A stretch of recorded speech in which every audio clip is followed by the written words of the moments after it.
we go. Welcome back to the Union Street Podcast. We have a very, very special episode today in the studio with Robert Mohlenbrock and my uncle, Trent Mohlenbrock. Hello. Hello. Glad to be here. It's an honor to have you guys here at Union Street. Very excited to talk about your history, botany, Southern Illinois. There's a lot of really rich history that we can have a moment to reflect and story tell and just have a nice conversation. There are a lot of stories we could tell, that's for sure. Well, good. So I guess we'll just jump right into it. Sure, let's go. So can we have what's the history? What is your history, Robert? And you have a very accomplished, long, storied life. And so, I have had, you're right. I was born and grew up in Murphysboro. I knew nothing at all about botany or biology. In fact, I was rather afraid to take it. Most people in high school took it when they were sophomores. I waited till I was a junior because I didn't want to take biology. My teacher was Esther Smith, who was one of those devoted teachers. The very first day of class, she said anybody who wanted to learn more about any aspect of biology would be welcome to come into her lab after school. And there were six fellows plus me. We decided to take her up on that. And she asked me what I was interested in, and I said, well, I've always wanted to know about the trees I walk by every time when I walk to high school. So I said, well, why don't you do a project on trees? So when I was a junior in high school, my project was to catalog all the trees in Riverside Park. And then when that was over, she thought in my senior year, I should expand that to all of Southern Illinois, the 12 southernmost counties. I had to go out and try to find at least one of every kind of tree that was known. And we were using a book, which was Forest Trees of Illinois, written in 1927. And there were two mentions in there of trees that I had not seen. One was a yellowwood tree, which was supposed to be found down near a little town called Olive Branch, north of Cairo. And then there was a statement about there's two places in Illinois for the shortleaf pine. Well, everybody knew about the Pine Hills, but nobody ever heard about the second one. So I thought, well, I want to see those. So my dad, who was the assistant postmaster in Murphysboro, drove me down to Olive Branch one morning, and he said, let's go talk to the postmaster because they know everybody in town. We went into the post office, and we said, we're looking for somebody who might have known about trees back in the 1920s. And he said, well, there's an old fellow in town that used to be a forester, and he might know about it. And my dad said, well, where can we find him? And he said, well, he'll be in that tavern across the street over there. It's only 10 o'clock in the morning. I'd never been in a tavern before. So my dad walks in there, and we go to the post up to the bartender. My dad says, we're looking for a fellow named Charlie Denton. Do you know where we could find him? He said, yes, he's that old fellow sitting over there by the window. And there was a man over there all hunched over. So we walked over there, and my dad did all the talking, and he said, we're looking for Mr. Denton. Are you Charlie Denton? And when he heard his name, his eyes lit up, and he said, I sure am. And we said, well, we're looking for somebody who might have seen yellowwood trees around here back in the 1920s. He said, well, I've cut many of those down before. And my dad said, well, can you show us where those are? Are there still any there? And he said, yes, there's still some there. Well, he was all stricken with arthritis, but he did manage to get out to our car. And we went up this little gravel road 8 miles north of Olive Branch. And suddenly he said, stop the car. And we got out, and we helped him go underneath a barbed wire fence, which was no easy task. And we walked about 20 feet away, and he stopped, and he pointed over there, and he said, there's a yallerwood. I can remember him saying that immensely. And so I had rediscovered a yellowwood tree. Well, the excitement of discovery is really what got me into botany, and has kept me in there all these many, many years. So on the second hand, the pine was along a place called Piney Creek, north of Camel Hill, about 6 miles. Well, my dad was very interested in this because his grandfather founded the town of Camel Hill, and these are supposed to be along a little creek near a little town called West Point. Well, my dad knew where West Point was, but we went there. There was no West Point anymore, just a church, a Lutheran church. So we parked in the parking lot, and we could see a creek down behind the church. So we walked down there, and it turned out to be Piney Creek. And we started walking west, and we'd probably gone about 40 or 50 yards, and all of a sudden these big sandstone cliffs started coming on either side of us. And I looked up to the right, and I saw a shortleaf pine. So I had rediscovered the shortleaf pine. And so that excited me no end. I mean, I'm here, a senior in high school, and I found 2 new trees for Illinois, or I refound them. And while we were there, I collected other plants that I didn't know at all. And it turns out when we got back and I identified them, I had found 4 new plants that had never been found before in the state of Illinois, which was pretty exciting for a high school senior. Well, it turns out that Miss Smith was very dedicated. She spent her weekends in the summertime taking any of us 6 boys out any place in Southern Illinois we wanted to go. She used her own time, her own gas money and everything. And when we all graduated, all 6 of us in a class of 127 ended up going out and getting our PhD in either botany or zoology and teaching in a major university for our career. So I owe it all to her. But what really caught me on was the discovery of these things. And I couldn't wait to see what else I could discover. I went to SIU. I got 2 degrees at SIU. They didn't offer a doctorate. And I hadn't taken any education courses, so I wasn't even qualified to teach biology in high school. So I applied for 3 schools that did advanced work in plant taxonomy. I applied to Washington University in St. Louis, Harvard, and Columbia University in New York. And the first offer I got was from the Missouri Botanical Garden, from the Washington University, whose students work at the Missouri Botanical Garden. And I accepted that. The next week I did get an offer from Harvard and one from Columbia University, but fortunately I turned those down. And so I went to PhD at Washington University with doing my research at the Missouri Botanical Garden. I whizzed through the program there. I got my PhD when I was 25 years old. And shortly after I got the degree in January, which is no time to look for a new job, I got a call from Dr. Welch, who was the chairman of the botany department at SIU, saying that the person who was in my field was going to take a leave of absence and would I like to take over his job while he was gone. Well, I couldn't believe this because I hadn't even applied for a position. So I said, yes, I'll take that. And he said, well, it's only going to be temporary now. You'll have to start looking for a job starting in the fall of '57. Well, it turns out after I'd been there about 2 weeks, the fellow I replaced decided not to come back. And I guess I was doing a pretty good job, so Dr. Welch asked me if I would like to stay on permanently in the department. So officially in September of 1957, I joined the faculty full-time. And it was just an ideal position for me because there's 2 things I was most interested in. One was teaching, because I had done some teaching as a lab assistant, and one was research. And I thought being a professor was a very prestigious career. I could just picture myself in a sport coat and slacks giving my lectures and everything and getting in my proper field clothes to go out in the field. I was really a field botanist, not one of the ones who stays inside and looks through microscopes. I wanted to be out in the field finding things. And so I started doing that. And I'd only been there for 5 years, 6 years, I guess it was, when Dr. Welch decided to retire. And for some strange reason, I was chosen to be the chairman of the department. I was only 31 years old. I was the youngest chairman in the country. And I took over there. I was chairman for 16 years. And when I took over, and after about the first 5 or 6 years, I could see that we had very few undergraduate majors, only 4 as a matter of fact. But most other schools in the country didn't have many more than 5 or 6 or 7. And so I thought, well, I've got to do something about that. So I went on a lecture tour to various junior colleges and high schools around the state and telling them how careers could be found in the field of botany. And by the time I finished as chairman in 16 years, we had 74 majors, undergraduate. Only one school had more than that. That was Syracuse University. Everybody else had either 10 or fewer. And so I was very proud of my accomplishments there. I loved to teach, and I made sure that I would teach 4 classes every semester.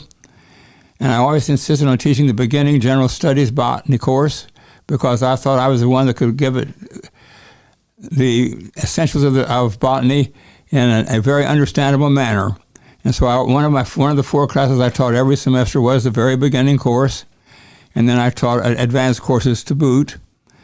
In 1958, after my first year there, I was allowed to have my first graduate student, Richard McMahon. He came from New Hampshire, and like most of my graduate students, I assigned them to some area in southern Illinois to catalog all of the plants in that area. I was trying to train a field botanist to be a naturalist, not necessarily a botanist, but a naturalist, somebody who could go out and identify all aspects of nature. Well, he was the first of 93 grad students that I ended up having. I had 25 doctoral students, and the rest of them were master's students. And I must say I'm proud of every one of their accomplishments. Many of them are in the field of conservation. At one time, I had 7 graduate students who ended up being the state botanist of the state. I had the state botanist of Illinois, Indiana, Missouri, Iowa, Kentucky, West Virginia, and Louisiana, all at the same time, which I was so proud of those people, and I still am as far as that goes. As far as research is concerned, I was trained to become a tropical legume taxonomist, but I wasn't interested in the tropics particularly. But I wanted to work on southern Illinois. In fact, while I was working on my PhD, I was also writing my first book, which was The Flora of Southern Illinois. And when I got to SIU, John Voigt, who was my master's professor, co-authored the first book in 1957, which is still available, by the way. It was The Flora of Southern Illinois. That's the first of 80 books that I have written. And in fact, I'm working on number 81 now with Trent over here. We're doing a book it's called Nativars. It's a book on ornamental plants. These are native species which have some very beautiful, unusual characteristic that breeds true. For example, there's a brilliant, vibrant redbud tree known as the Appalachian Red that somebody in Maryland found it out in the Appalachian Mountains, and it breeds true, and so now it's popular all over the nursery world. So Trent and I are making a book, first book ever, as far as I know, on what we call nativars. Nativars. Not cultivars. They're cultivated things, but these are things that were found originally in the wild. For example, the first white redbud tree was first found in Missouri Ozarks. The first red flowering dogwood was first found in Missouri Ozarks. And these are trees that breed true. And there are a lot of those now. In fact, Trent's book has, 350 some odd photographs that she was taken. Yeah. And it's going to be a terrific book, I think. So that will be my number 81. Wow. Hopefully soon it'll be released. Yeah, hopefully. That's amazing. Yeah, it's in the final stages, I guess. But it's been a blast. Yeah, that's right. Yeah. And that goes into like the discovery you've mentioned, right? That first moment of getting into it. I know you guys have been doing a lot of exploration, discovery.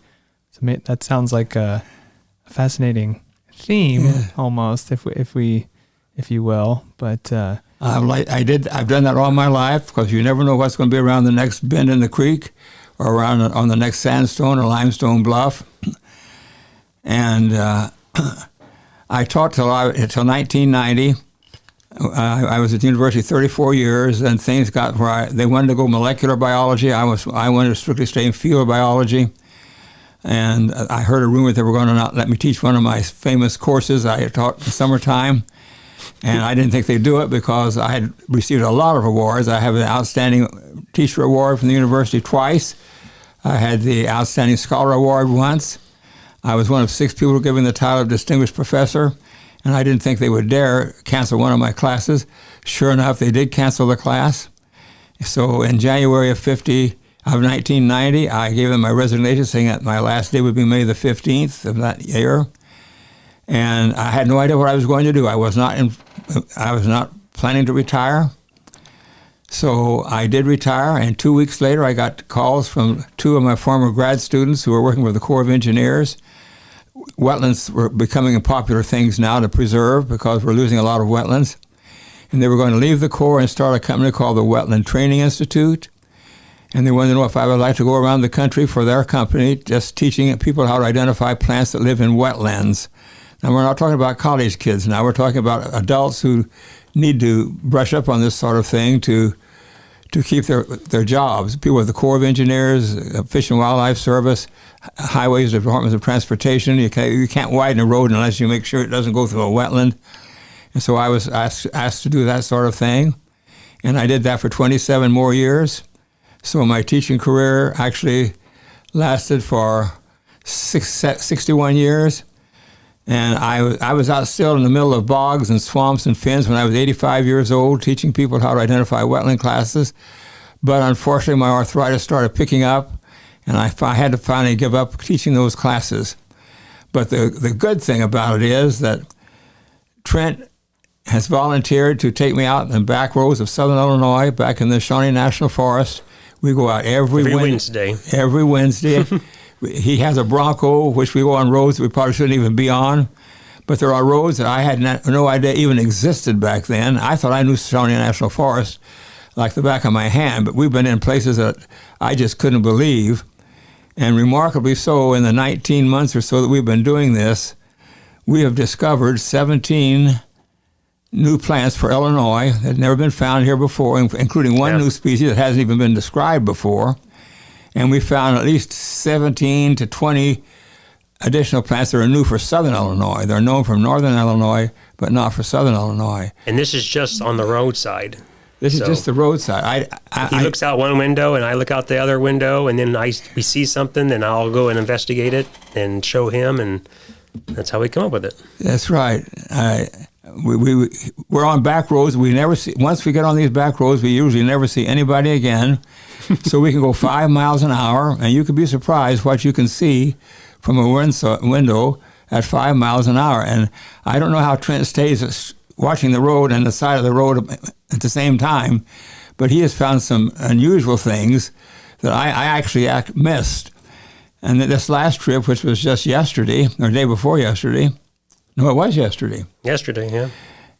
I would say stop, and I'd see something, and he must have hit that brake 50 times. In and out. and bring me in something, and I look at it, and I say, oh, no, this is common, we don't want that, or oh, that looks like something new for us.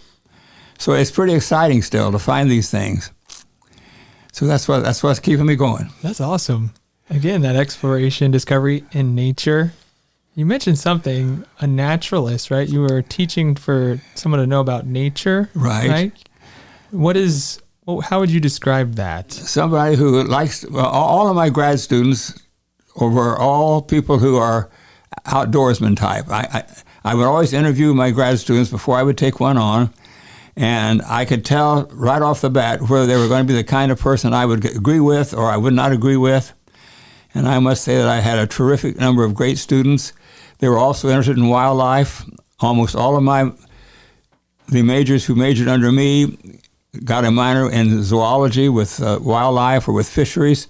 And all the people who were taking the fisheries and wildlife majors were taking my botany courses. So we were turning out people who could go out and identify virtually anything in the field, plants or animals.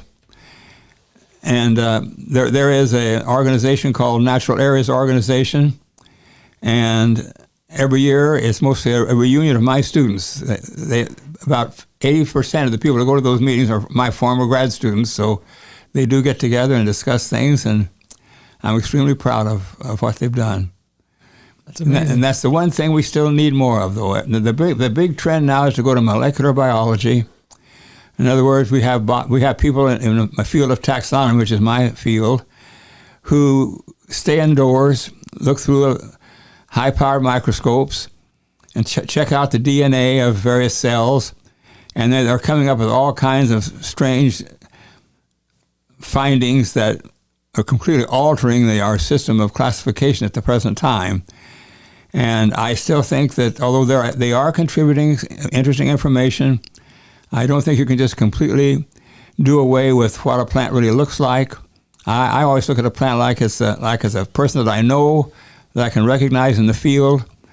I would not recognize one of these plants if I had to know what kind of chemical was in its cells, what kind of DNA molecules. And so I'm trying to keep that alive. The problem is that these molecular biologists are the kind of people that bring in big grants to the universities because they need a lot of equipment. All I need is a car to go out in the field and look for something, and so I got very few grants from the National Science Foundation because that wasn't usually considered to be original research. It was just compiling things that are out there. But I can tell you, just from southern Illinois alone, there are areas that have not been explored at all. we get on some of these ridge tops. Trent drives these ridge tops, and there are big hollows on either side of us. They go down 300 feet. And Yeah. I'm almost certain that no botanist has ever been down there to see what's down inside those things. Or the botany of cliffs. You know, has anybody Cliffs. ever done botany of the size of these giant cliffs? Could be interesting. Yeah, it would be. Yeah. And that's just southern Illinois. And we think about I've been to all over the place, and there are so many vast areas that have just not been explored at all. And anybody who goes into some of these back wild areas of Wyoming or Idaho, if there are fewer people, they're always finding new species. The new species aren't just along the Amazon basin anymore. They're in little nooks and crannies in all of the United States. And there's very few people being trained for that now. Back when I was in my heyday, there were several schools that you could go to learn to be a naturalist. Now there aren't any. There's just not. If somebody asks me now, where could I go to learn to be a naturalist? There's just no place left. The students that I trained, who had also trained these kind of people, they've all retired now. And so there's just no place to go to learn how to just go out and be a naturalist and get credit for doing that. Because they're not bringing in any grant money, and that's what all these administrators at the universities want. The more money you can get, the better. But it takes a lot of money to hire a good molecular biologist, and it takes a lot more money to get their equipment. And a place like SIU, they always have a budget crisis there, and there's no way they're going to be able to get the first-class people like this. Sure. So we need to be training people like this, and there are a few here and there. There's a freelance botanist. He's not associated with the universities, and he does go out and gets grants like from the state of Illinois to find out the largest beech tree in the state or the largest white oak or whatever. But it'd be an awfully hard existence to try to just be a botanist and not in the teaching field. I love that you guys are doing it, though. You two are. We're doing it. We're doing it. And I think there's a lot of people just like even on the weekend where you could just go out and do his kind of botany, trying to find things if you have the right books. But it takes the right kind of eye to see the new stuff. So yeah, Trent has a great eye on seeing something. I don't think I've ever seen that before. And put on the brake and jump out and grab me a specimen, and he's 90% he's right. We had not seen it before on these trips. Wow. Yeah. So it is exciting. I must say, I look forward to every Wednesday. You never know what back row we're going to be on next. And we've never come back with an empty bag full of things. No. We always have dozens of things that are different. They don't look quite right. And sometimes it's just variation, but sometimes they are something new for the state.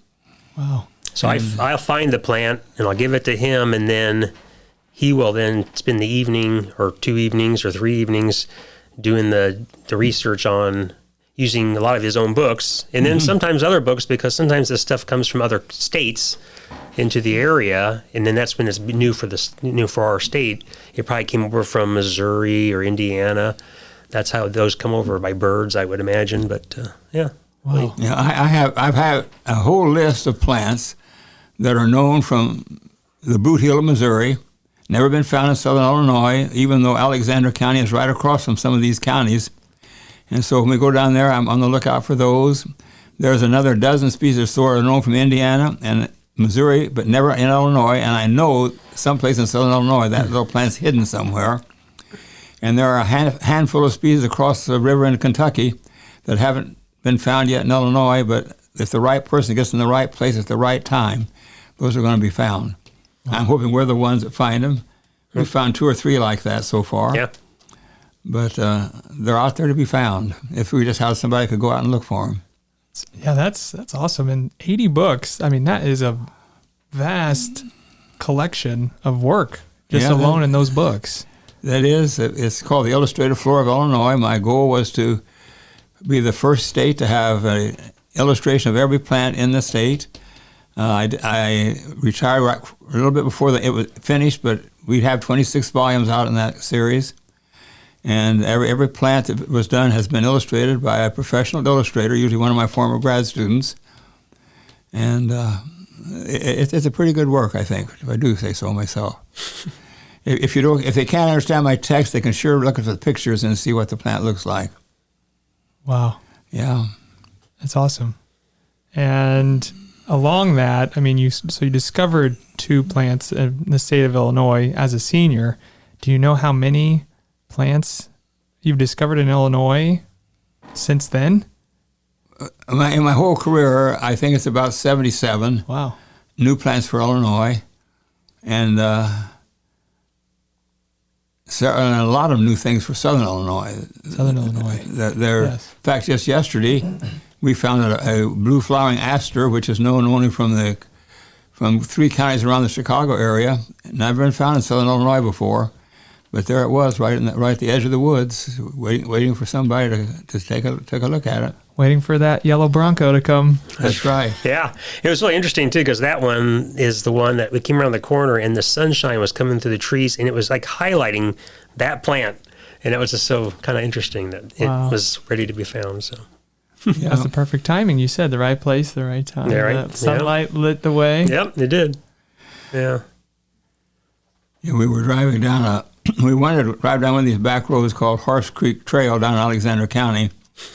And the map didn't show it going all the way through to Route 3 from Run 27, but we thought we'd try it anyway. Well, we got so far and the road petered out, but Trent plowed his way down into the creek bed, which didn't have any water in it, and so we drove in the creek bed for a while, which I'd never done before in my life. It was very exciting. That's amazing. He's had some white knuckles moments. There was a little patch of greenery over on the right-hand side, and we could see a phlox over there. And we were looking for a phlox, as a matter of fact. But there's a phlox that should be here and hadn't been found here yet. So Trent jumped out and went over to look at the phlox, brought it back. Well, it wasn't the phlox we were looking for, but there was a more obscure plant called a sedge that he brought back. And the minute I saw it, I knew that was one of the ones that was on my list of things to be found that was in the Boot Hill of Missouri. And sure enough, we'd found this plant, which was a new record for that corner of Illinois, or any part of Illinois. So you never know what you're going to find. That's the excitement about it all.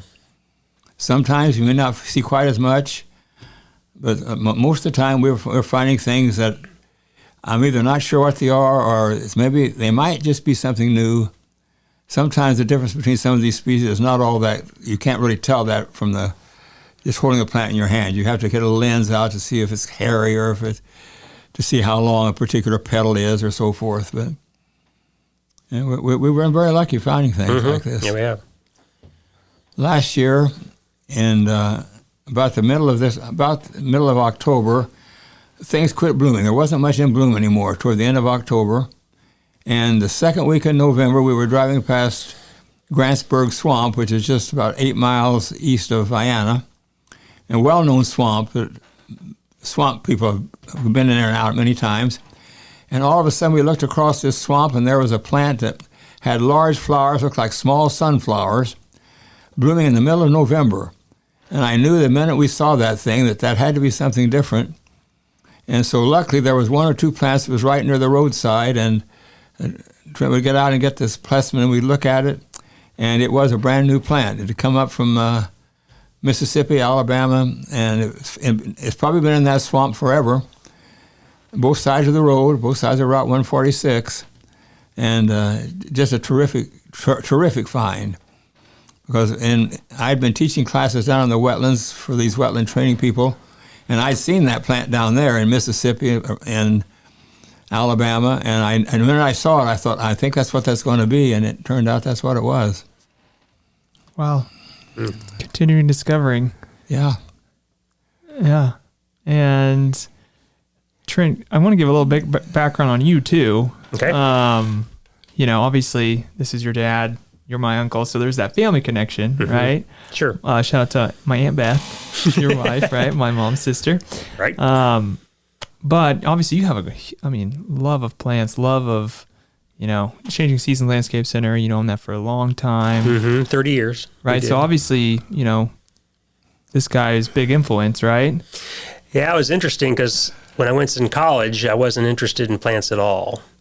I wasn't even I wasn't there, I didn't think. So then in college, I needed to get a job, and my wife Beth, she said, well, why don't you go down to the garden center in Heron and see if they're hiring. So I went down there, and sure enough, they were hiring. And then I told them who he was, and they were like, really wanted to hire me. But I really didn't know about plants. They thought I did, but I really didn't. And then I could just tell within just months that was just like a sponge. The stuff was coming to me like so easy, and that was it. I was hooked, and I was a plant person. He knows more about ornamental plants than anybody I've ever known, and I know nothing about them. I was strictly with the wild plants, which is the problem, because somebody knows I'm a botanist. They want to know, what's this thing in my front yard? And like an idiot, I would say, well, I'm not sure what that one is. Trent would know immediately what the thing is. I'm learning my ornamentals, but I'm learning my natives. And so it's working out very nicely. That's a good combination, though. Yeah, and it goes back to we did a seminar at the garden center. This is where the book came from. And I said, Dad, it would be a neat idea if we do a seminar for my customers where we have a slideshow back then. We did a slideshow, and he would show the native plant, and I would show the new cultivar of that plant, now called nativar. And that's where this whole idea started from. This was probably back in 1999 or somewhere around there. I think so. Wow. And then we finally came up with this idea of making a book out of the same idea. So it's the nativar versus cultivar.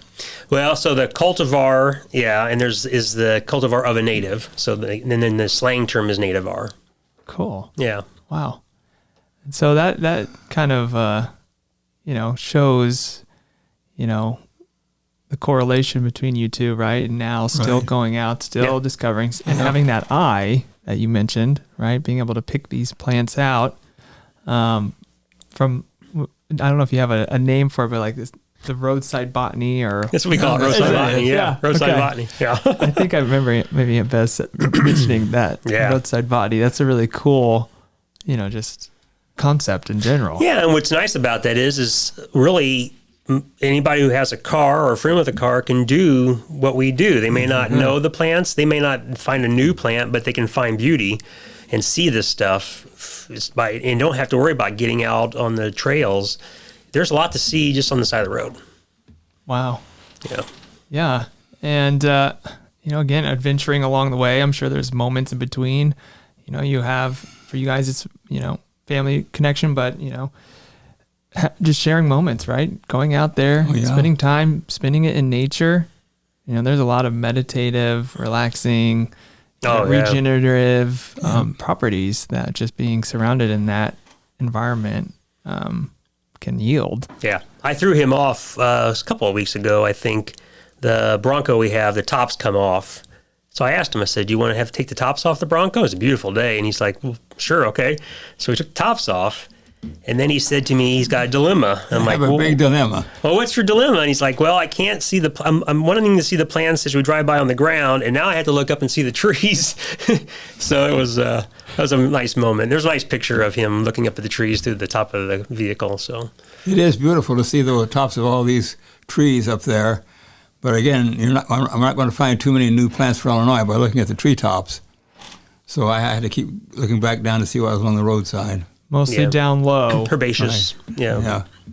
Or small trees or whatever. We found a strange redbud on one of our back outings that the leaves are not right, and I'm trying to still figure out what to do with the thing, because it's not like an ordinary redbud, and I'm trying to decide whether I need to name it or make it just a variation of something or what. So we've not seen it in flowers. The leaves are different. So next spring, when the red buds are in bloom, we've got to go back to this spot and see if the flowers are any different. Maybe a slightly different color. Maybe they bloom a little different time of year or something. Yeah. So we have a few things we've marked that we need to go back and look for again. Well, circling back. And now, is this anywhere in Southern Illinois? You guys are hitting the trails pretty much. Is there a certain area, or do you just say, hey, this might be an area where we might find something? How do you determine where to go? The state of Illinois puts out a county road map. I used to use it all the time when I was back at the university. And so I called them before we started doing this and said, do you still have these enlarged county maps? Yes, and they're free, they said. So I got a big county map of all of the counties that the Shawnee National Forest is in. And unfortunately, it was printed in 2010, so it's not really quite up to date. But I look at the map, and we'll see these little trails that only go into the national forest. Luckily, they shaded this forest area in, so we know it's probably not on private property. And so we find these roads that look like they might be 7 or 8 miles long, and then suddenly they just dead end. So that's where we usually head for. Yeah. Wow. And I think we've been on every one of those in the western side of the Shawnee now, almost. Oh, yeah. But there's a lot. There's a lot over in Pope County and around Golconda, and down around Elizabethtown and south of Harrisburg. Those are 200-mile days we put on the vehicle. Wow. Yeah, in one day. At 5 miles an hour. Wow. Not 5 miles just to get there. We zipped to get there. We zipped there and then we slow down. Wow. I think of all these back roads, we maybe only run across two people on them, and they were probably wondering what we were doing back there. And we're not only seeing plants, but we're also seeing rock formations. And like yesterday, found a bat cave.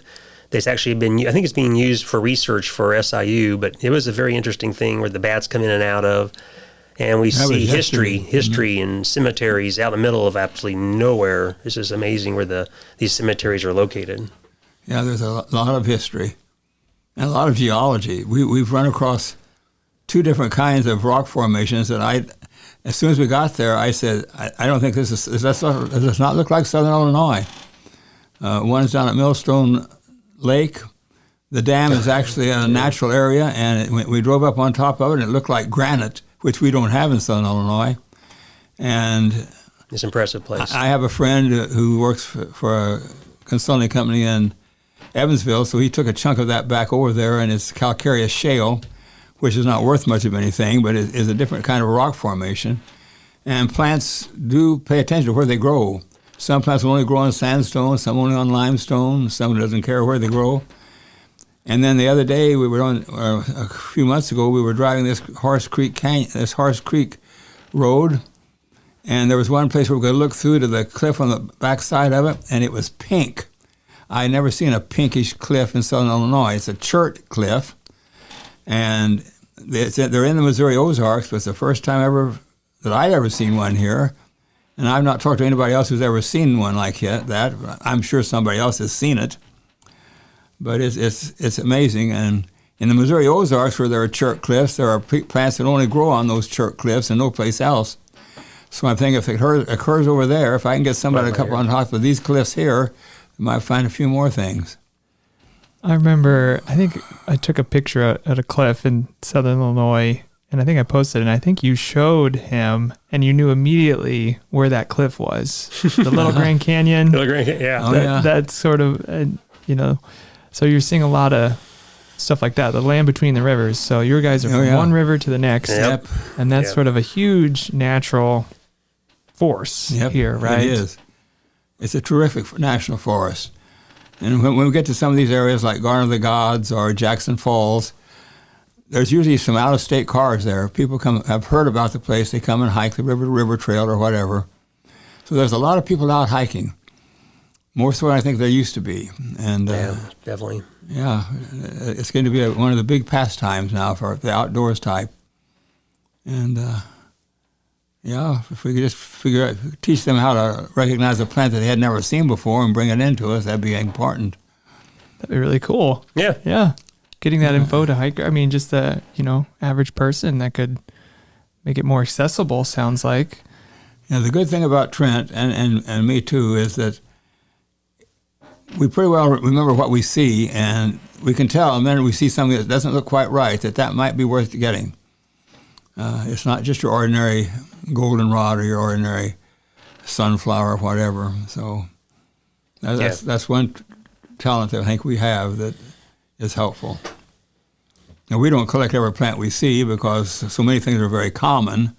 There's no point even taking any of those things, but so it's pretty good. That's awesome. And that's exciting, the new book. Yeah. Do you guys have a name? Can you mention anything about that? I don't know if you already did, but if you did, can you tell us any more? I know you have a lot of pictures. The name of the book is I'm Still Native But Improved. Okay. That's the name of the book. Nice. Yeah. And it'll have the pictures of the nativars. So the native plants won't have pictures of those, but we'll have the plants that are unique or different from the native. So it'll have information on there if it's, because it's kind of leaning toward the homeowner who wants to get a plant for their yard. And so the idea here is if you get a plant that's at least somewhat native, it's going to do better. That's not always the case. It doesn't make it easier to grow sometimes either, but at least gives you a head start. So we'll have things in there like deer resistance, full sun, shade, the requirements for growing the plant, and that kind of thing. So and where they attract bees and hummingbirds. Pollinator plants. If they're good for pollinator plants, that'll be in there as well. So it's going to be really there to help the person who wants to have plants in their yard. That's amazing. Mm-hmm. Yeah. And his photos are marvelous. They're very nice. Yeah, I went out and got I asked for photos from different nurseries around the country, and a lot of them sent me their pictures. Then we found out that those pictures weren't high enough quality. So I said, well, the answer is going to be I'm going to take my own pictures. So that's what I started doing a year ago, and we're done with the pictures. Oh, really? Yeah, and the last one. 300 and some. Wow. The last 3 you sent in just recently, didn't you? Yep. We're done. Holy cow. So that's an awesome, being a photographer for this book. I mean, that's really cool. Yeah, thanks. Yeah. And then it's great. collaborating and combining expertise. That's really, that's fantastic. Thanks. Yeah, it is. And you were recently honored in Murphysboro with a mural, a depiction of yourself. I was very overwhelmed by that. I'm one of 15 people now who has a mural on one of the downtown buildings. I guess there, and as long as there's going to be a Murphysboro. In fact, I'm the only one of the 15 still alive to even see that gets such an honor. In fact, Johnny Logan is one of the ones, the founder of the city. There's the former governors on there, and various other important people of the past. And so I'm one of the lucky 15 right across from the courthouse. So what an amazing honor! It is. And I'm overwhelmed by it. And high company there. That's right. Right here today. So I'm honored to talk to you about this. Thank you for mentioning that. I appreciate that. That is so cool. I mean, and to see that, I mean, wow. And like you said, Murphysboro. I mean, such ingrained and an iconic figure of that community. Yeah. I mean, that's an incredible honor. It is. It is. As I say, I'm overwhelmed by it that I was one of the ones picked. That's really cool. And what do you think about that, Trent? I mean, just seeing your dad. Nice. Yeah. Part of the fabric of Southern Illinois. Absolutely. Yeah. How cool is that? Wow. Yeah. Well, that's amazing. It's a really true honor to just even talk to you and know you. Small town Murphysboro. Yeah, that's right. Well known now. Murphysboro's a nice town. It was about twice the size it is now when I was growing up. Really? It's amazing how it's dwindled down. And I still like it. Yeah. You've seen a lot over the years in Southern Illinois. I have. History. Yes. Decades over decades. I mean, a lot has changed, right? But still doing, botany. Still, within that same roots, if you will. I think it's really cool. I have 3 other areas in addition to the Illinois flora that I'm quite interested in. When the Endangered Species Act was first brought up, I became very interested in endangered plant species. And in 1983, I wrote the first and only book on endangered plants of the United States. It's called Where Have All the Wildflowers Gone? Wow. And the Nature Conservancy picked it up, and for a year or two, they were offering that free if anybody would join as life members. And that is my favorite book. I think it's better written than a lot of them. And the very next year, I was at a meeting at the Missouri Botanical Garden. It was a meeting on African botany, which I have not particularly much interest in. But there was a man that came up to me and asked who I was. And he said he just got through reading my book and that he was the head of the Species Survival Commission of the International Union for the Conservation of Nature. That's kind of like the United Nations of biology. And he says, we have a bunch of committees all over the world to deal with endangered organisms. There's an endangered species committee on elephants, one on tigers, one on palm trees, one on ferns, one on China, but there's not one in the United States. And he said, after reading your book, he said, I'm looking for somebody who would chair that commission. And so he said, asked me if I'd be interested in doing that. So I asked him, what does that mean? He said, well, you need to get a committee to decide what the rarest plants are in the country and try to figure out what you can do to preserve them from becoming extinct. And I would also have to give a report every 2 years at their biennial meetings around the country. And he said, we'll pay for the first one out of your own pocket, out of their pocket, and and all the rest of it I would have to pay for myself. So my wife was with me on that, and he said that the first meeting is going to be this coming November on the Canary Islands. So I looked over at my wife, and she was nodding her head up and down. And so I said, I was nodding my head up and down too. So I said, yes, I'll do that. So I did it for 12 years, and we produced a red book of endangered plants. That's what there's a red book of endangered palms. There's a red book of endangered tigers. This is a red book of endangered plants. And still to this day, my book is the only one out on endangered plants of the country. And we were able to. I had to give talks in Costa Rica, Venezuela, Rome, Italy, Perth, Australia, and the Canary Islands. And it was very, very, very exciting. We were able to see a lot of the country, and I really think that was a feather in my cap there to get that particular thing. I always felt like that was the most prestigious thing a American botanist could have, is that position. And you accomplished that. Yes. Wow. Yeah. And then back in when we always took family vacations. Have the 3 children. We always went with us. We started going to the national parks, and they got so crowded. I can remember wanting to see my first giant sequoia out in California at Yosemite, and they herded us all on a bus. And I was the last one to get off the bus. And about the time I got up to the tree, I was going to give the tree a nice pat. They said, everybody back on the bus. And that irritated me no end. So I had a map with me of the Sierra National Forest, which butts up against the Yosemite National Park. So I said, let's go down and see what's down that way, because it says there's a grove on the map. Well, it turned out to be Nelder's Grove, which was a huge grove of giant sequoias. It was not like Yosemite. There was not a soul there. Our family was the only family there for the entire day.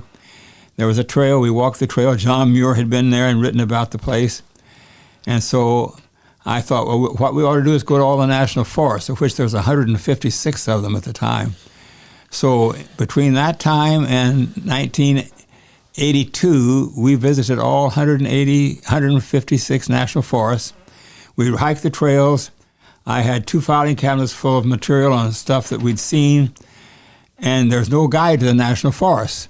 So I thought, well, I will guide a guide to the national forest. So the year after I did the wildflower book, I wrote the first field guide to the U.S. National Forests and put the thing out. I was kind of pleased with it, and it got a few good reviews. And I got a phone call one day after the book had been out about 8 months from Alan Turnus, who was the editor of Natural History magazine, which is put out with the New York Academy of Science. And it's the Bible magazine for naturalists. And he said, I've been reading your book, and he said, you mentioned some areas that sound like they might be of interest to my reader. I'm wondering if you'd be interested in expanding on any of those areas and talk about some of the places you allude to in the book. Well, I was flabbergasted. I wanted to publish there before, and I've been turned down a couple of times with papers. So I said, sure, I'd be interested in that. So he flew out to Carbondale.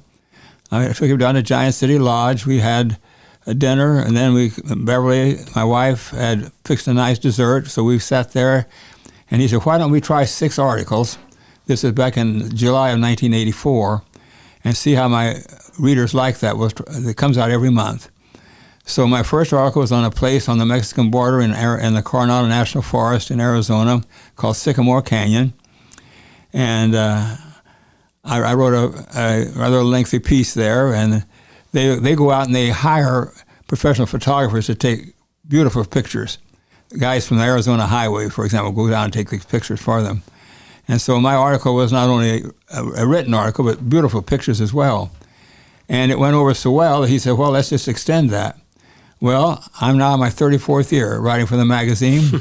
My 358th column just came out last month, and so I guess I've kind of become the authority on what's in national forests. And it's amazing what's in national forests, because even the foresters don't even know what's there. We find some of these little nooks and crannies that some of the rangers hadn't even known were in there. Very, very exciting, just very exciting. So natural areas is kind of one of my specialties, as well as plant identification. Wow, how cool. That is cool. I think. Yeah. I really think it is. I'm pretty proud of that. And so you've seen you guys went to all of them. Every single one. Every one. As kids, we would go to it when we were younger, We'd go to Disney World sometimes too, but we were in the woods most of the time. So. Yeah. And then after I got hired by this Wetland Training Institute to teach these wetland classes, they're week-long classes, and I did that for 17 years. I ended up actually teaching 328 of those classes in 32 different states. And so I got to learn a lot about wetland plants. I mean, the first time I ever gave a class on wetlands of California, I knew nothing about California wetlands. So I'd have to get there a week ahead of time and make sure I was one step ahead of the class. But I have a good memory. I could remember when I see a plant and how you tell it apart. So I would give these classes without any book in my hand. Everything was just up in my head here. And I've had so many comments from people saying that they wish I were still teaching those classes and we got to see a lot of the country. Beverly traveled with me on all of these. She kept me in order all the time, and so I was able to do that. And whenever you do the wetlands, it's more than just plants. In order for a wetland to be a wetland, it has to meet certain criteria. It has to have certain kind of soils, has to have a certain kind of hydrology, of which I know neither one about, and it has to have a certain number of plants that are wetland plants. Well, these poor people, like the Soil Conservation Service, they know they might not quite cattails, but they certainly didn't know all these other wetland grasses and sedges and things. So the head of the Midwest region, there's 4 regions of the Soil Conservation Service as it was known then, he called me and asked if I would give a class for each of the state biologists in the Midwest. So they all sort of in Carbondale. And I took them down on the Snake Road, as everybody knows about now. And I gave them a 5-day class on how to identify wetland plants. And at the end of the class, Mr. Harrison, who was the head man, said, what we really need, though, is a book on wetlands that we can understand. We can't understand all these technical botany books. So I thought about a way of writing a non-technical manual on how to identify Midwestern wetland plants. I submitted it to them. They liked the thing.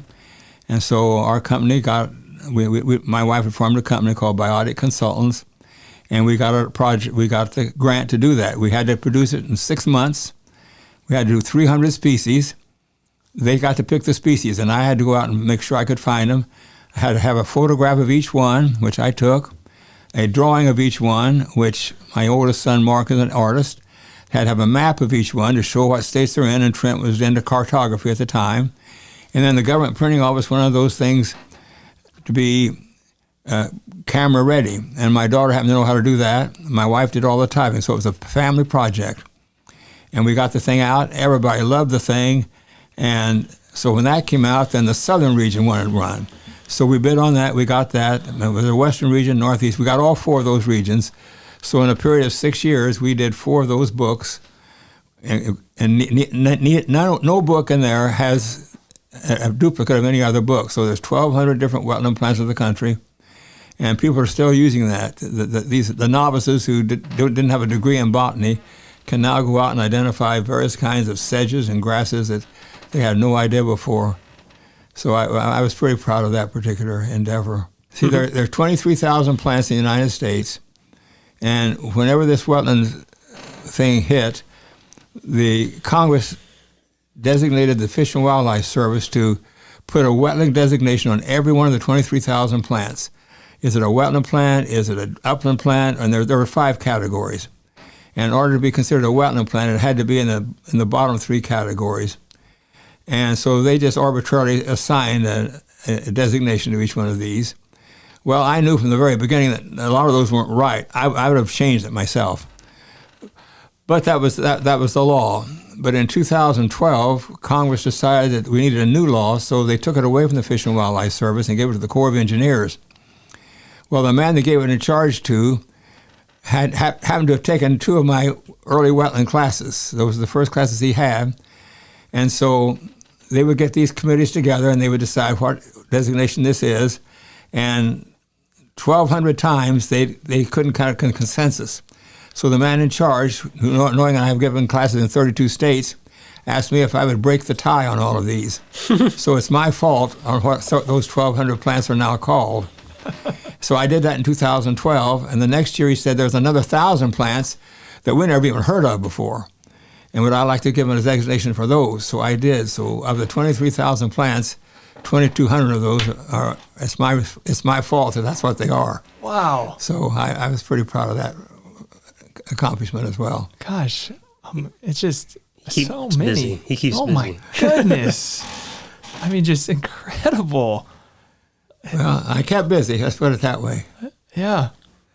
And to be, I mean, the expert in the country and to the world, I mean, good grief. That is just a phenomenal, Yeah. I mean, just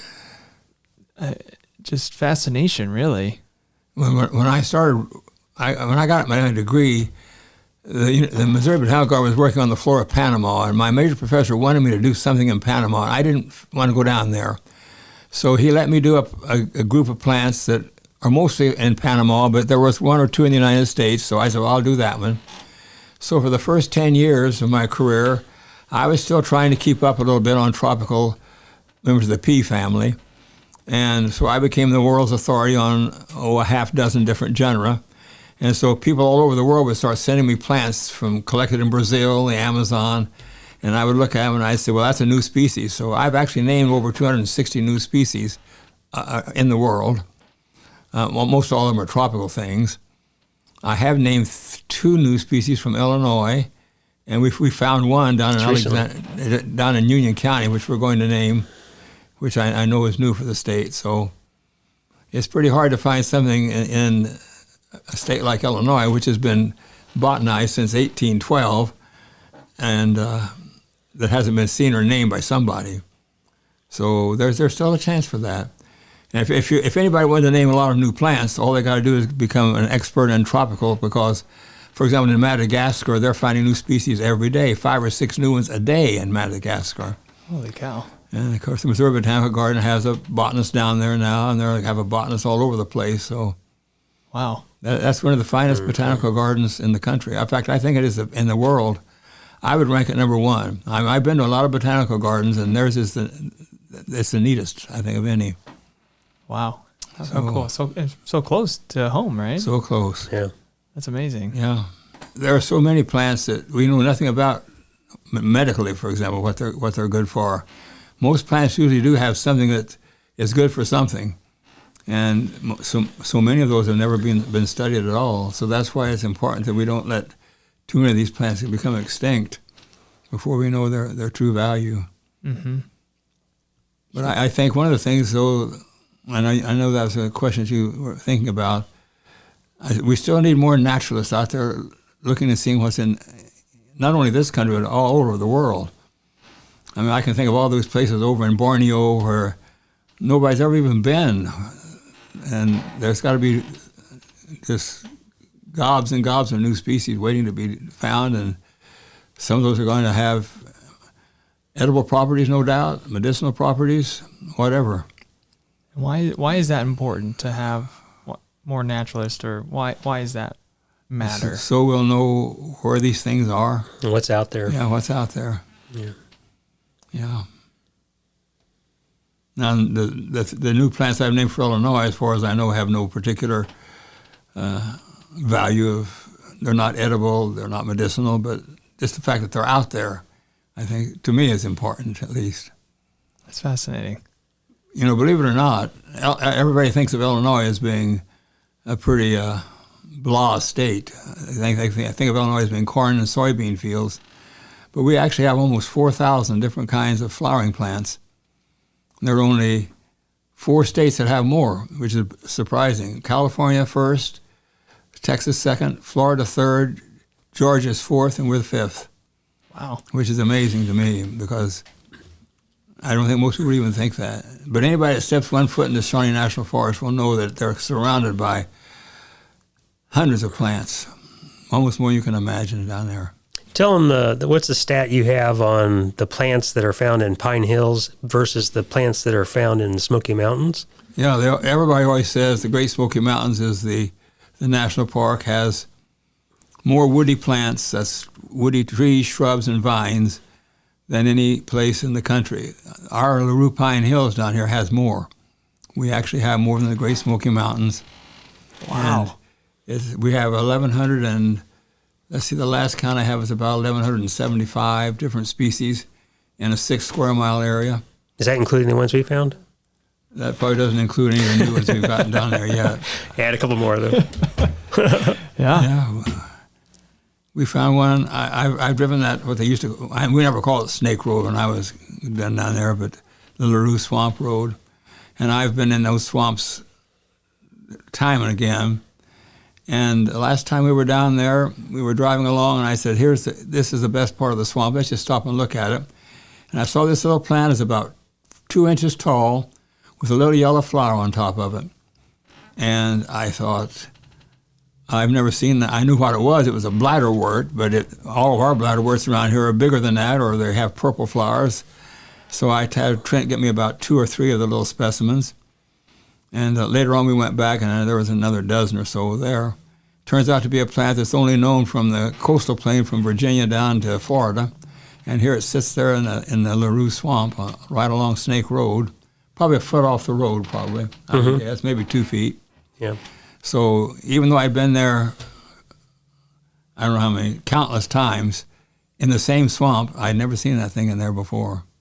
Maybe it was there and I overlooked it, or maybe it just came in recently. But How do you think it got there? well, there's a bunch of theories on that. There's a place in northern Iowa, northern Ohio, and northern Indiana, which has got a little grouping of coastal plain species. And somebody's decided they came up some way through the St. Lawrence River and then down over the Great Lakes, and that's how they got there. But that's the northern part of the state. I don't know how they got into southern Illinois. Yeah, birds maybe, Maybe. Yeah. I don't think the glacier pulled in. The glacier had a lot to do with what's here because it got partway through southern Illinois and then didn't go any farther. So we have a lot of plants that were moved down here by the glacier, and then when the glacier receded, these plants have remained here. There's one in Fountain Bluff called a harebell, which is only found at Fountain Bluff and one other location in southern Illinois, and not uncommon at all north of here. But so we think that was pushed down here with the glacier. I have no proof of that, of course, but yeah, it's interesting to know. We're at an ideal spot here, though, because we get the westerly winds that blow these prairie seeds across, so we have prairies here. We've got the Mississippi embayment where plants have migrated up the Mississippi River, and the LaRue Swamp's a good example of that, are those ball cypress swamps down in the southern tip of the state, where that's as far north as these plants get, and they don't go any further north because then it's too cold. And then we have a bunch of Appalachian species which have some way come across the Appalachian Mountains and have found these little, what they call coves. Pine Hills has a cove called, McNeil Cove, that has typical plants of the Appalachian Mountains, cucumber magnolias, for example, and Ohio buckeyes and other things like that. That is the place you want to go in the spring. If you want to see wildflowers in bloom, that cove is unbelievable.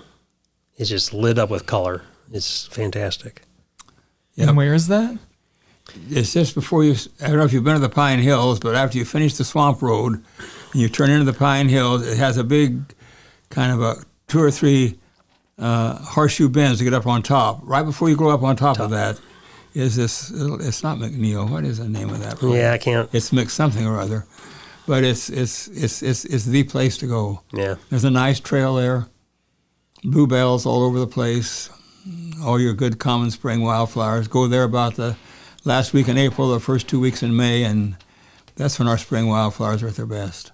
Speaking of seasons, right? Changing seasons. Mm-hmm. Yes, sir. Do you have a favorite season? Like, I know you guys have been going out and exploring. it's fair weather, right? But do you have a favorite season in Southern Illinois?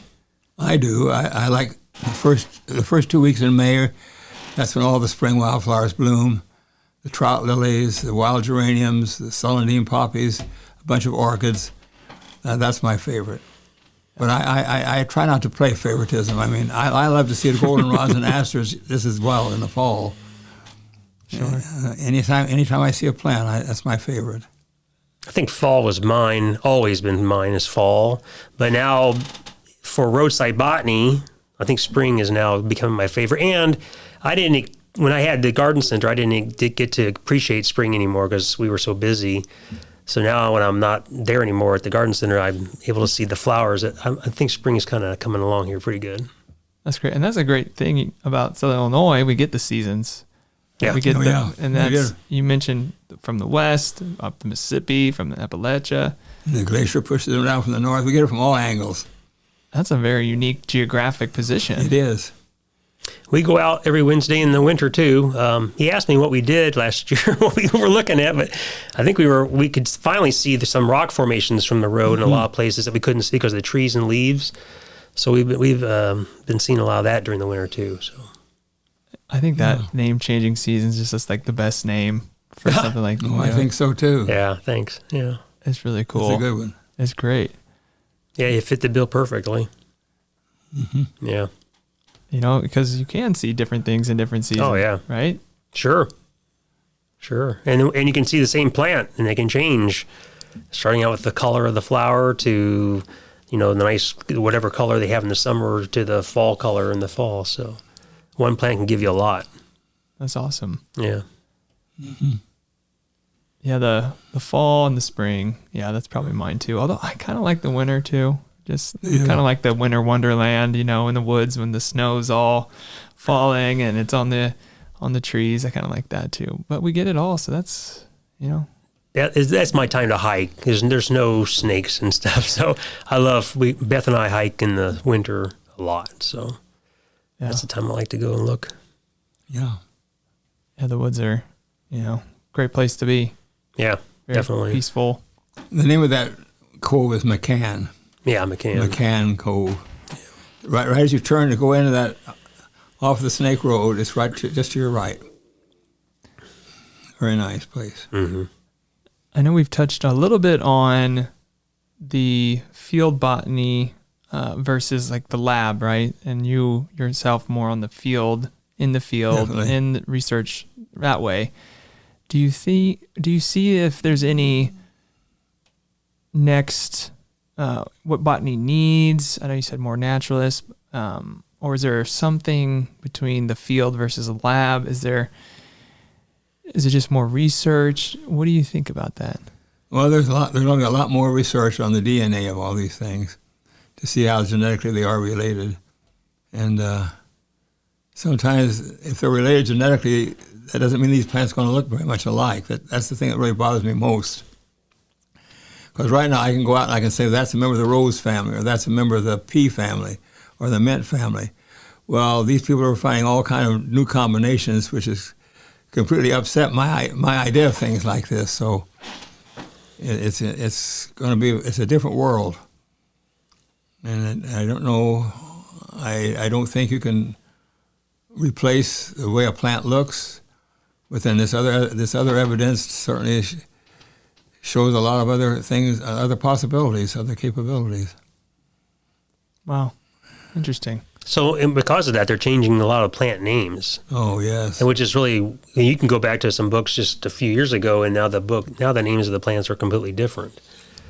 So you can probably name them, like aster was one of them, I think that. Oh, yeah. And the relationships are totally different. We're always famous. We have a famous shooting star around here called French's Shooting Star, named for Dr. French, who was the first biologist at SIU. He found it down at what's now the Giant City. And now somebody has found out that it's got DNA components that are more like primroses than shooting stars. So he's put the shooting stars in with the primroses. That just turns my stomach when I hear that. And as long as I'm alive, I'm not doing that. Let's put it that way. We'll stick to that. Yeah. Right. Wow. Yeah, because the individual can't take a microscope out into the woods with them. So the field botany like that is very important because it's what everyone can do by seeing with a book in their hand. But you can't take a microscope and say, okay, that's what this is because it's telling me through the microscope. That doesn't work with plant ID. It just doesn't. Yeah, sure. When a lot of these, when they do these wetland delineations, they have to do a whole area in one day. They can't wait a year to find out whether they're going to widen the road or not, or whether the farmer can use a pond or not. And we have to have rapid identification, and that's what I was teaching all these people, how the quickest way you can tell what one plant is from another, and that's by looking at it. I didn't pull out any microscopes with me when I took those classes. Wow, that's amazing. And I know I want to touch on, obviously you've had an amazing career, story professor, researcher, publisher, still doing it. But I do want to touch on some of the family aspect, right? Just if there's, any, right? You've been a husband, a father, a grandfather. Shout out to Andrew and Heather, my cousins, who Trent, those are your kids. Mm-hmm. Now have their kids, so that's your great grandkids. You're exactly right. Is there anything you can touch on that? Is any, lessons, any, advice, any, if somebody, just for anybody, any stories, anything you want to mention about the family aspect of your life? Well, I've entertained the grandkids quite a bit with some of my stories. For example, your daughter Heather did a term paper in grade school on one of my stories, and every time any of the grandkids would come visit, there were always hikes worked into them. They never came here from where they came from, Arizona, or from locally or wherever. We always had hikes to Heron Pond, or just to try to get them used to being out with nature. I didn't try to stress anything like, don't talk to these molecular biologists or anything like that. But back to that. Sure. That's interesting. But we tried to make aware of nature for sure. Absolutely. And I think it happened. I think it worked. Yeah, you never know when you're doing it what's going to rub off, so it's interesting. Well, yeah, I mean, Andrew's a great fisherman, right? So that outdoorsman, right? Mm-hmm. That's a huge, huge part. Yep. With you, Trent, obviously, too. Yeah, it just happened, yeah. It's cool to see that over the generations. Sure. And, then even the next, right? Yeah. You never know what's going to happen. You never know. That's right. Yeah. Yeah. And that's Trent, you Murphysboro, grew up in Murphysboro, right? Southern Illinois. Carbondale. Carbondale. Carbondale. Okay, I didn't realize that. Well, I guess I did. I don't know why I thought Murphysboro. I was born in Murphysboro Hospital. All three of my children were born in Murphysboro. Born in the hospital, but then lived in Carbondale. Okay. Yeah. Interesting. So yeah, we've been running around Southern Illinois. Every Sunday he was writing it wasn't with plants, it was history of Southern Illinois, right? Back when there was a magazine called Outdoor Illinois Magazine, printed over in Benton by Dan Malkovich, who was a former director of conservation, and he was going to start a series of new county histories of all 102 counties in the state, and he asked me to be one of the writers, and I did 6 of those. And we loved that. We go out every Sunday. We go out and drive every road, every little town that used to be or still is. And then he went to a big meeting in Texas and had a massive heart attack, and that was the end of the magazine. But I was getting ready to do other counties as well, so I've done 6 counties. The other thing my brother and I did too is we got to a certain age. My brother first. During the summer when he had summer school, we would get to go on the bus with the students on all his field trips. And, of course, we weren't interested in plants, but we were having a lot of fun with the students, and there's a lot of stories there. But it was a fun time. We got to go hiking and watching the students take their pop quizzes and all that. But That's right. I was always bringing frogs and snakes onto the bus, that kind of thing. Oh, cool. Yeah. So I got to see a lot of Southern Illinois back then. Yeah, I used to try to make sure that I give an advanced class every summer in wetland botany and also in upland botany. And we had to learn 500 plants in each course. But I also made sure they went to the prettiest areas in the area, to Garden of the Gods, Mermet Lake. We picked all the good, Bell Smith Springs. We went to all the good spots, so they got to see what Southern Illinois was like, as well as learning 500 plants. Wow. It was really interesting, too, because sometimes the bus driver, who was just the bus driver, would all of a sudden be interested in Southern Illinois and the plants, because he was just there driving the bus. And I thought that was kind of neat, too, watching the bus drivers become in tune with what we're doing. Wow. Yeah, it was a lot of fun, Yeah. Again, that teaching, right? I mean, that's another big theme here, just that teaching that information, spreading that, being an expert, but then being able to relay that to people, to have the bus driver be like, what is this? That curiosity. Mm-hmm. I think that's... Yeah, I gave one of the first classes ever on endangered species, not only plants and animals. So I had a lot of zoology people, and I wrote around to the authority on every one of these things, or organisms like Puerto Rican parrots and anything else in North America that was endangered, and then we would take field trips looking for plants that were endangered, and we did a lot of those things. In fact, I was able to go to the Puerto Rican lab down there to see how they were trying to propagate the Puerto Rican little parrots. And I got to see a lot of things that weren't botanical as well. So it's very exciting. Then I would teach that to my students, and they all got pretty excited about the endangered things of North America. Wow.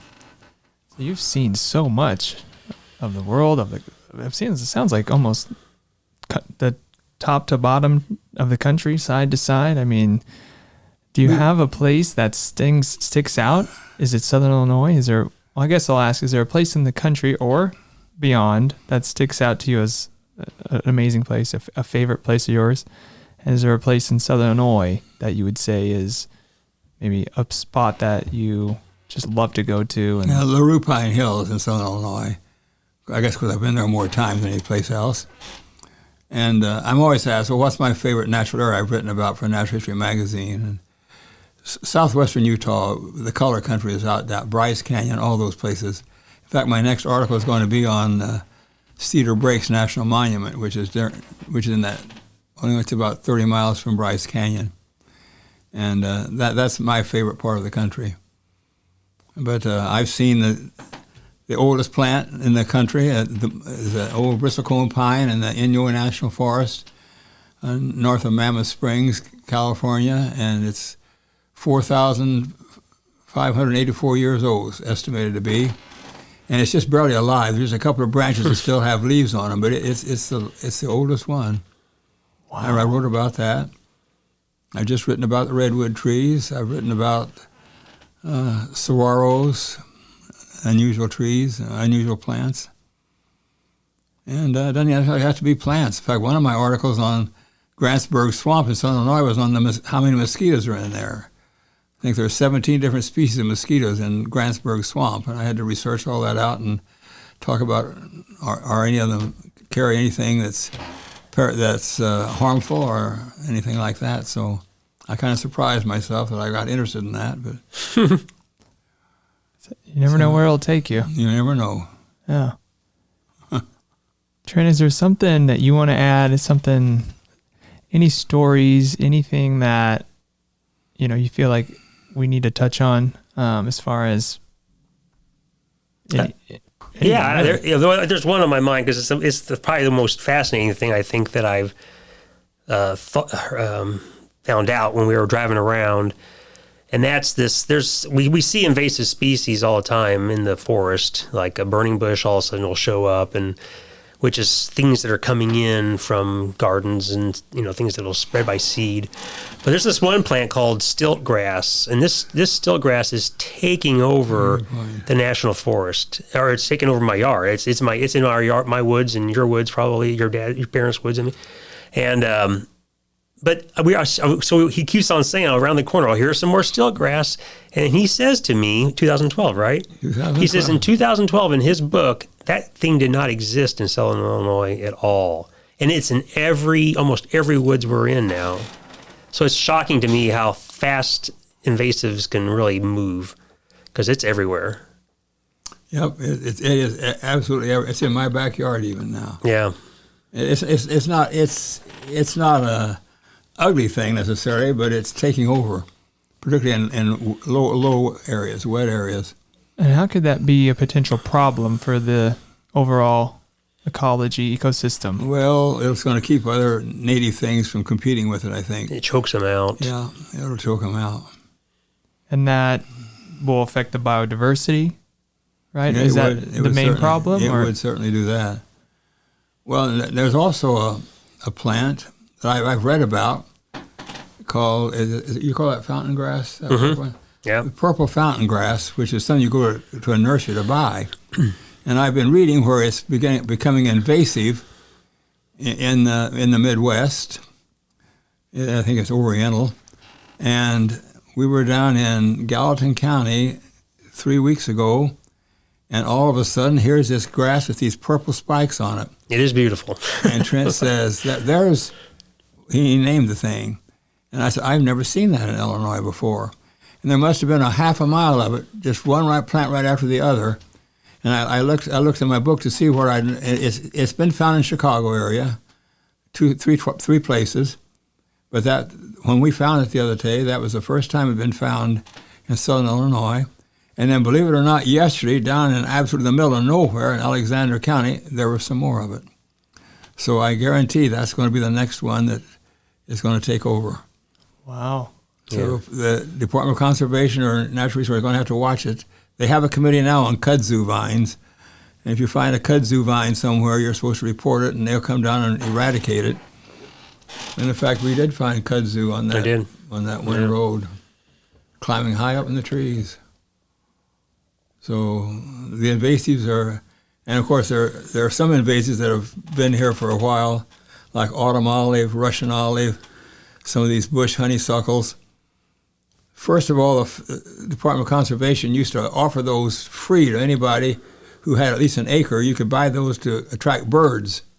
So everybody was buying multiflora rose and all of these things, and now, unfortunately, that was a mistake because they've gotten out of hand. Autumn olive particularly is virtually in every woods. Yeah, we see that a lot too, yeah. So, and of course, there are invasive committees now in the state that are trying to get a hold of things like this, but it's going to be a big battle coming. Yeah. Well, they take over fast, it sounds like. Yeah. From 2012 to not being here to now being basically, it sounds like almost everywhere. Everywhere, Sure. yeah. Wow. Yeah, and it takes money, it takes budget to go after that kind of stuff, and I don't know if we can keep up with that or not. I think it's everywhere, so it might be a tough one to get rid of. Yeah.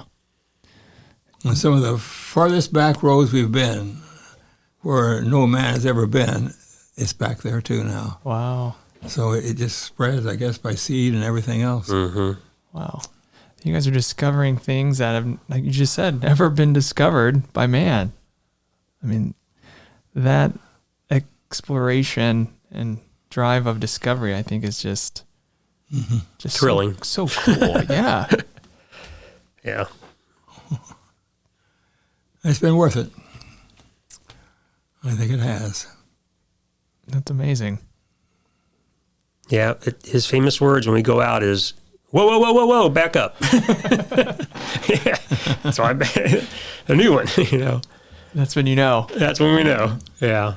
Wow. And that's just so cool. I just love that image of you two in the Bronco, in a creek, going down a new trail. Yeah. I mean, that is just so exciting. And just the image is just so cool. The guy yesterday pulled up beside us. We're on the side of the road talking, and he pulls up and rolls his window down. He says, "What are you guys up to?" "Oh, we're just out botanizing." "What's that?" Because this is my property on both sides of your vehicle. You're like, "Well, we're just looking at plants." "Oh, plants, yeah." And then he talked to us for like 40 minutes. It seemed like. Oh, wow. Yeah. How interesting. Mm-hmm. Yeah, the places you go. Yeah. Yeah, we've had some great experiences. Yeah. A lot of history, a lot of things I'd like to know more about, actually. Sure. And we did find the yellowwood tree again this last year. We went back down to where he found them originally, and we went in there, and there they were again. So the yellowwood is still there. Wow. Yeah, and we found one in bloom, actually. It's a cultivated thing now, and the Carbondale Library has a bunch on the front boulevard, and when it blooms, Trent said, "Let's go down and see if the one in the wild is blooming." And sure enough, we saw it in bloom down there, too. Mm-hmm. It's the first time I'd ever seen it in bloom, in the wild. Wow. So neat. Yep. Yeah. Yeah. Trent, are there any other stories, anything we need to mention, I don't know, it could be with your upcoming book if you want to talk about that, or any story, really, that you think, hey, you know what? This is something that stands out as something to look back on. I mean, I just think that the journeys we're doing is just, gosh, I learned so much, so it's just, didn't realize again. I mean, I didn't really know much about plants before I started my business. And then after the business to learn all the native stuff. And I'm trying to pick it up as fast as I can, so maybe I can help other people with this stuff too. That's been a thrill. So, yeah. That's amazing. Robert? This isn't very philosophical. I can give you a couple of snake stories. Oh, he's got those kind of stories. Yeah. Every time we go out to some of these wetland classes, I'd always try to make sure we go to a natural area on the way down to it or coming back from them, so I could have something to write about for the magazine. And Beverly, my wife, would go with me every place we go. She'd put her boots on, and we would hike the trail, and I'd be about 20 feet in front of her, and I would call out the names of the plants, and she would write them down on the clipboard. And we were down west of Tallahassee, Florida, in a place called Steep Hill Ravines, where the ravines go straight down and come back up the other side. And there was always a little creek at the bottom. So we went down the bottom of the creek, and we heard this alligator in the distance, but we didn't pay attention to it. We walked across the creek, went up the hill, went over and overlooked the Apalachicola River, and then we headed back. And I'm 20 feet in front of her, and all of a sudden she lets out a blood-curdling stream. I should say that it's March. The temperature was only about 34 or 35 degrees. And she lets out this scream. Well, I've heard that scream before. I know it was a snake scream. And she comes running as fast as she can up to where I am, and I had to hang on to her to keep from her going past. And she said, I was walking along writing something down, and I kicked something, I looked down, and I kicked this snake right in the head, she said. So I said, I got to go back and see what you did. I walked back there, and there was a 4-foot-long eastern diamondback rattlesnake, all stretched out. It wasn't coiled up because it was too cold for it, but she kicked that thing right in the head. I broke out with goosebumps, and we got out of there. I mean, as fast as you could get out. And I never stopped till we got to Tallahassee. Wow. That's a spook. That's a spook. And the other story is, I was telling you that the Midwestern soil conservation people wanted a wetland class. So these 18 biologists show up, and I said, well, we're going to go to the LaRue Swamp. And going down, I had I said, now there's going to be cottonmouths down there. And, of course, everybody gets excited about snakes. They wanted to see a cottonmouth. So we pulled into this parking lot at Winter's Pond, and there was this great big old cottonmouth laying right there in the road. Oh, no plant can compete with that. They had to see that cottonmouth. Well, they watched that cottonmouth go over and drop itself into Winter's Pond, right where I always stick my hand in to get a handful of duckweeds to show the class what it looks like.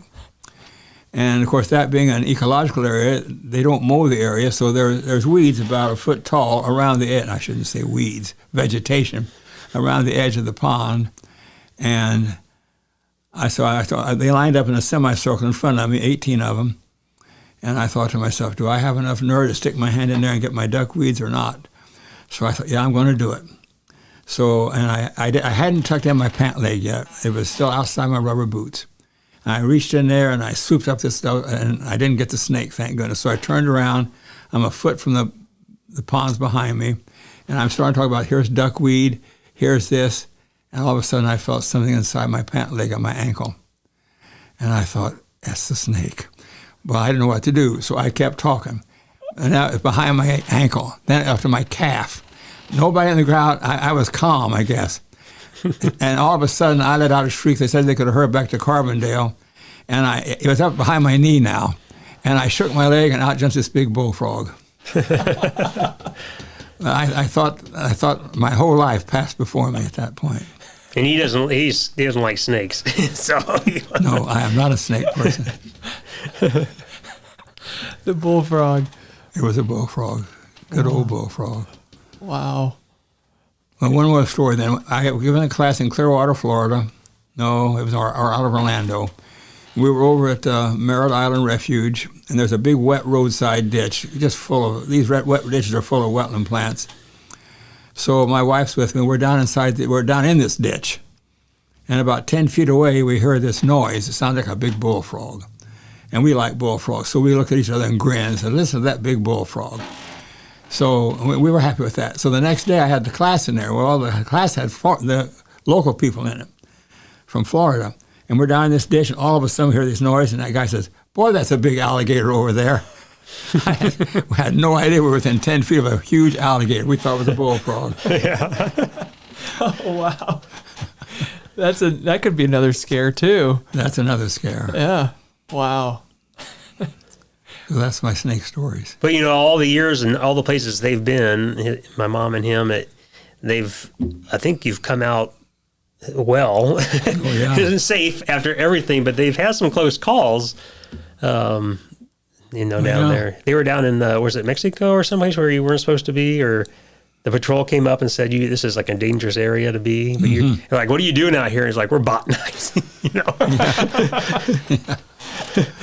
Yeah, we could get in trouble. And no one knew, and that was before no one would have known where they were a lot of those times. Wow. Yeah. Holy cow. Yeah.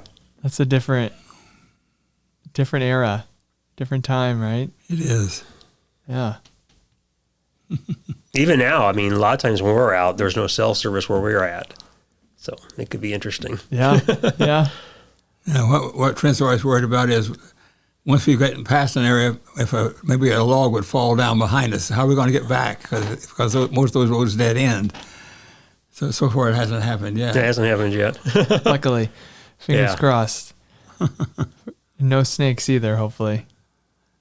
Yeah, no. No, we haven't seen too many. It's amazing how few I used to always see snakes dead on the roadside. I don't think I've seen a single one this year. No. Huh. Yeah. More armadillos. With a lot of armadillos, we see a lot. And that's an invasive. Yeah. Apparently getting a lot worse. Yeah. There's one in our subdivision in Carbondale just this past week. Oh, wow. Well, we see deer and turkey. We saw bobcat, coyote. I think maybe. I don't know if we've seen a coyote or not. I thought you'd think we'd see more, actually, animals, but we haven't seen tons. Haven't seen a fox? I haven't. No, not a fox. I guess if you're looking for those, you'll find them, though. I used to have all the herp students, snake students from wildlife in my classes. I never see a snake. They were always turning over rocks, and here's a snake, or here's this and that. I walked right past it, but there's thousands of them I've not seen at all because I'm not looking for them. Yep. That's like us and plants. Yeah. So. Right. It's amazing what you find if you go looking. That's right. right. What you're looking for, right? Correct. Yeah. Wow. Is there any message to any of your previous students? Any message for anyone that might be listening? Just to keep up the good work. So many of my students, well, a lot of them retired by now, but I had 7 students working for the Illinois Natural History Survey. They're out looking all over Illinois for various sorts of things, and I have them scattered all over the country. Still are looking for plants, and I say just keep up the good work. That's good. We need the information they're finding. That's great. Yeah.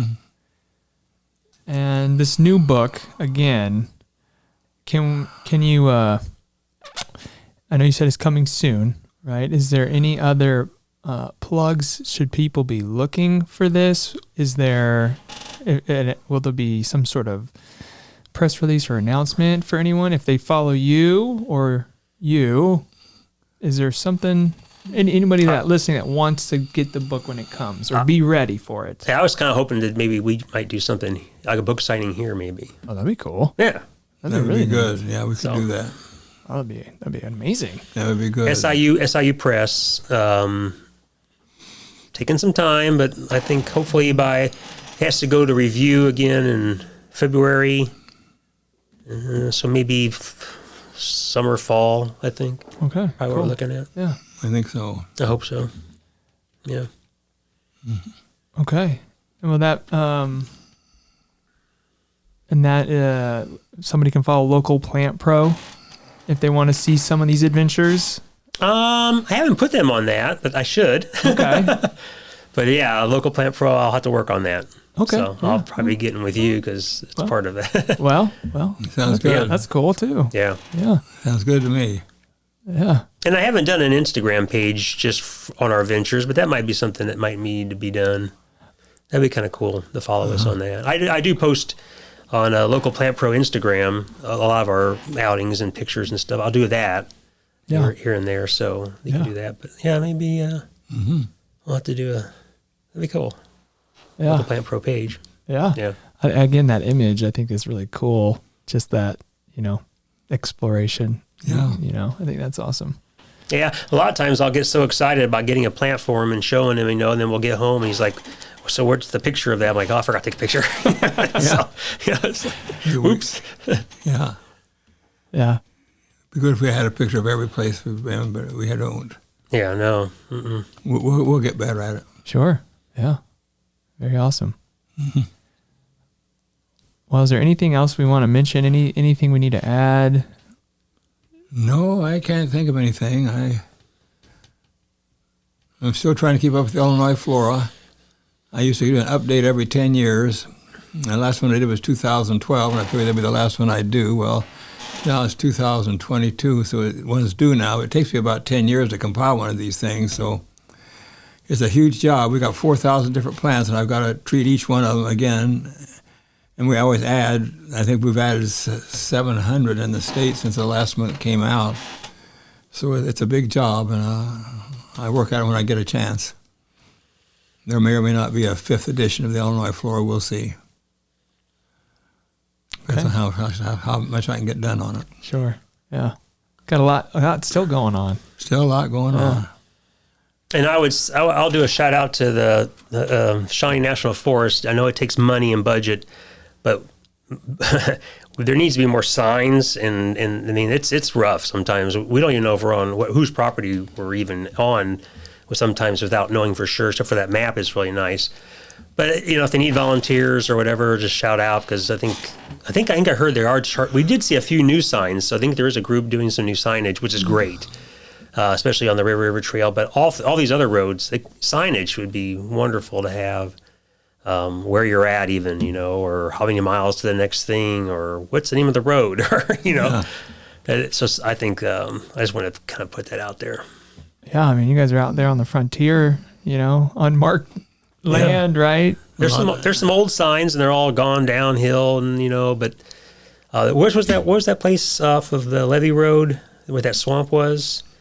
Sexton Creek. Sexton Creek Swamp. They have a beautiful sign down there, but it's completely overgrown in brush. You can't even see it.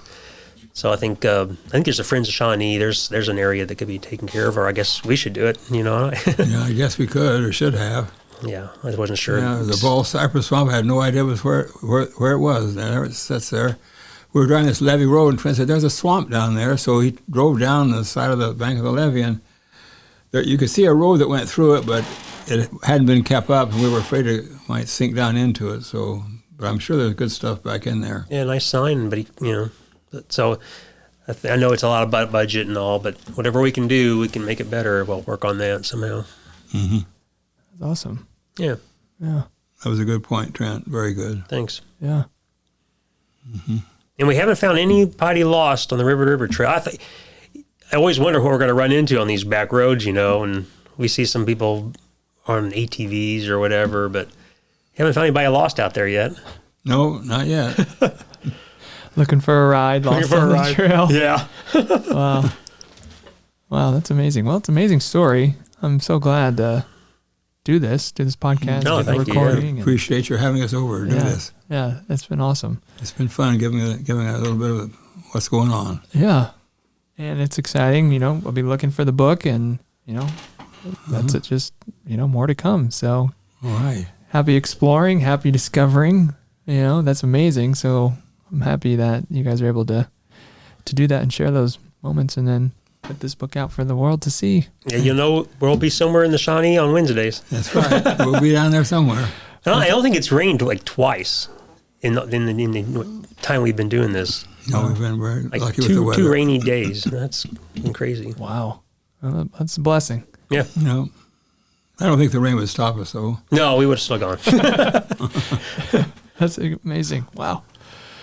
Okay, well, thank you guys. Thank you. Yeah. Anything to mention? Anything at all before we wrap up today? I'm good. I'm okay. Okay. Okay. Oh, Thanks, all right. Luke. Thank you. Thank you. Thank you for listening. Thank you for watching this podcast, the Union Street Podcast. We have a new episode every Friday at noon Central Standard Time. Robert Mohlenbrock, Trent Mohlenbrock, thanks a lot for being here and doing this. Be on the lookout. Follow Trent on social. Local Plant Pro. Keep up with the adventures. And we'll see you in the next one. We'll try our best. Thank you. Thank you.